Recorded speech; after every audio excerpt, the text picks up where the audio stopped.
సార్ని కలిసావా? కలిసి ఏమన్నారు సార్? ఏమన్నారంటే చిన్నప్పుడు పెంచి నాకు ఇక నేను మాటల్లో చెప్పలేను. అంటే చాలా రోజుల తర్వాత కలిసా కదా. అక్క మీకు ఈ అడ్రస్ ఎట్లా తెలిసింది అక్క? నేను ఎక్కడ పని చేస్తా? మీతో పెట్టుకోవద్దాంతో కాదు రవి, నేను నిన్ను కలవడంలో ఈ వీడియోలు తీయడంలో నాకు అస్సలు ఎలాంటి ఆనందం లేదు.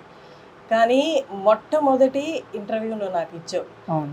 నేను ఆ ఇంటర్వ్యూ నీ దగ్గర తీసుకొని తప్పు చేశానా కరెక్ట్ చేశానా అన్న సందేహంలో పడ్డా. ఎందుకంటే అది నీకు ఎంత మేలు జరిగిందో నాకు తెలియదు, కానీ నువ్వు ఒక కంటెంట్ అయ్యావు అందరికీ.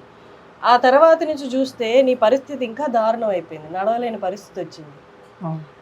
అప్పటి నుంచి ఇంకా ఇంత దారుణం అయిపోయావు. నా ఇంటర్వ్యూ అసలు నీకు ఎలాంటి మెయిల్ చేయలేదేమో అన్న సందిగ్ధంలో నేనుండి, ఎప్పుడైతే లారెన్స్ గారు నీ గురించి ట్వీట్ చేశారో అప్పుడే నేను లారెన్స్ గారి టీప్తో మాట్లాడాను. భువన్ అని వాళ్ళ మేనేజర్తో మాట్లాడుతున్నాను. ఆయన 1 వీక్లో నా దగ్గర తీసుకురండి, నేను మొత్తం చూసుకుంటానని చెప్పారు. ఆయన ట్విట్టర్లో నీ గురించి ట్వీట్ చేశాను.